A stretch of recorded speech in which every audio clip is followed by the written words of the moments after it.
Hello hi welcome to my channel Warangal పిల్ల.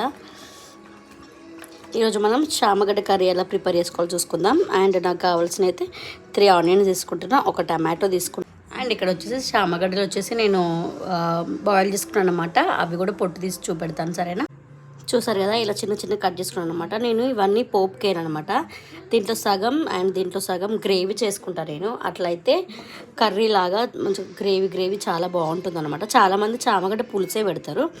చూద్దాం, gravy చేసుకున్నాక మళ్ళీ వీడియో తీస్తాను, ఓకేనా ఫ్రెండ్స్? చూడండి ఫ్రెండ్స్, ఇలా చిన్న చిన్నగా ముక్కలు కట్ చేసుకున్నాను నేను. ఇవి చిన్న చిన్నగా పోపు కొంచుకున్నాను అనమాట.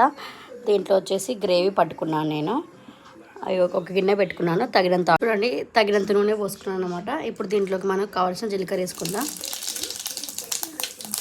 చూడండి, ఆనియన్స్ అండ్ టమాటో వేసుకున్నా. చిన్నవి కాబట్టి కొన్నే కాబట్టి వేసేసుకున్నాను అనమాట. ఇవి ఒక 5 to 10 minutesలో మంచిగా మగ్గుతాయి. మగ్గిన తర్వాత మనం పట్టుకున్న గ్రేవీ పోసుకుందాం, సరేనా? చూడండి, కొంచెం దగ్గరికి వచ్చాయి కదా.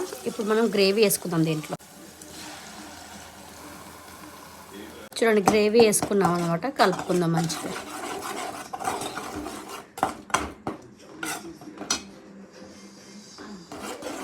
ఇది మంచిగా ఆయిల్లో కుక్ అవ్వాలి, అంటే ఆనియన్ పచ్చి స్మెల్ రాకుండా ఉండాలన్నమాట. అప్పటి వరకు మనము కుక్ చేసుకోవాలి. కుక్ చేసుకున్న తర్వాత చూపెడతాను. చూడండి,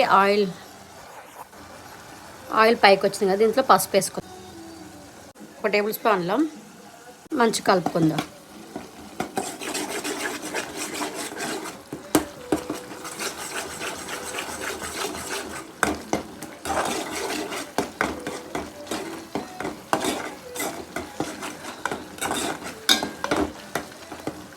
ఒక 5 minutes తర్వాత మనం చామగడ్డలు వేసుకుందాం. చూడండి, ఇది మంచి దగ్గరికి వచ్చింది, ఆయిల్ పైకి వచ్చింది కదా. దీంట్లో ఇప్పుడు చామగడ్డలు వేసుకుందాం, సరేనా? చూడండి, చామగడ్డలు వేసుకున్నా, మంచిగా కలుపుకుందాం. ఇవి నేను ఆల్రెడీ బాయిల్ చేశాను కాబట్టి చూడండి ఎంత మంచి గ్రేవీలా ఉందో. కర్రీలాగా కూడా యూజ్ చేసుకోవచ్చు అనమాట. నేను ఫస్ట్ టైం ట్రై చేస్తున్నా. ఎప్పుడు చారు పెడతారు అనమాట. నిన్ననే కదా పప్పు చారు అయింది, ఈరోజు ఎందుకని చెప్పి చేయట్లేను.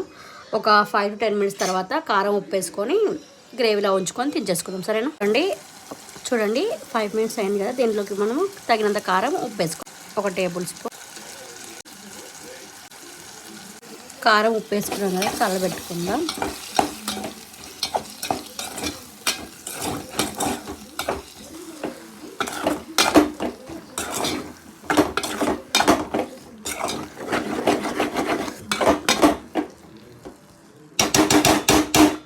ఒక 5 minutes తర్వాత కొన్ని మీకు తగినన్ని వాటర్ వేసుకోవచ్చు అన్నమాట.